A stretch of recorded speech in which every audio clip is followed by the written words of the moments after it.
ការជិះកង់គឺជាលំហាត់ប្រាណមួយបែបសាមញ្ញដែលមនុស្សគ្រប់គ្នាមិនថាមានសុខភាពល្អឬក៏មិនសូវល្អទេអាចធ្វើបានគ្រប់គ្នាការជិះកង់វាមានផលប៉ះពាល់ទាបហើយវាដុតកាឡូរីបានពី300ទៅ600កាឡូរីនៅក្នុង1ម៉ោងវាជួយពង្រឹងសុខភាពបេះដូងហើយនិងផ្នែកខាងក្រោមនៃរាងកាយនិងធ្វើឲ្យសុខភាពផ្លូវចិត្តមានភាពប្រសើរឡើងការជិះកង់វាជួយកាត់បន្ថយហានិភ័យនៃជំងឺរ៉ាំរ៉ៃដូចជាជំងឺបេះដូងហើយនិងជំងឺទឹកនោមផ្អែមហើយក៏ជួយការពារសន្លាក់របស់យើងពីផលប៉ះពាល់ធ្ងន់ធ្ងរផងដែរទាក់ទងនឹងការជិះកង់ខ្ញុំបែងចែកអត្ថប្រយោជន៍ធំៗពីរយ៉ាងអត្ថប្រយោជន៍ធំទី1គឺសុខភាពរាងកាយវាជួយដល់សុខភាពបេះដូងពង្រឹងបេះដូងរបស់យើងនិងកាត់បន្ថយសម្ពាធឈាមងាយស្រួលប្រើប្រាស់សន្លាក់ការប្រើប្រាស់ស្រាលនៅលើជង្គង់ទគាហើយនិងកជើងបើប្រៀបធៀបជាមួយនឹងការរត់បើនិយាយអំពីសាច់ដុំវិញជួយបង្កើនកម្លាំងនៅផ្លូវគូទនិងកំភួនជើងរបស់យើងបើការគ្រប់គ្រងទម្ងន់វិញជួយដុតបំផ្លាញជាតិខ្លាញ់និងជំរុញការរំលាយអាហាររបស់យើងបានល្អចំណុចទី2គឺអត្ថប្រយោជន៍ផ្លូវចិត្តនិងខួរក្បាលការជិះកង់ជួយកាត់បន្ថយភាពតានតឹងជួយឲ្យយើងមានអារម្មណ៍ល្អហើយជួយកាត់បន្ថយបញ្ហាថប់បារម្ភហើយនឹងធ្វើឲ្យចិត្តរបស់យើង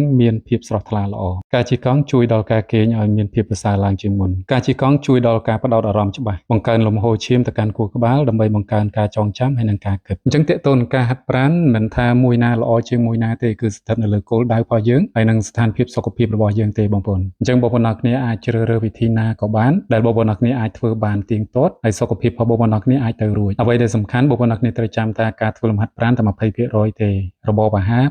80% ដែលអាចផ្លាស់ប្ដូរសុខភាពនិងរូបរាងរបស់បងប្អូនអ្នកគ្នាទៅបានបងប្អូនអ្នកគ្នាត្រូវគិតទៅលើរបបអាហារ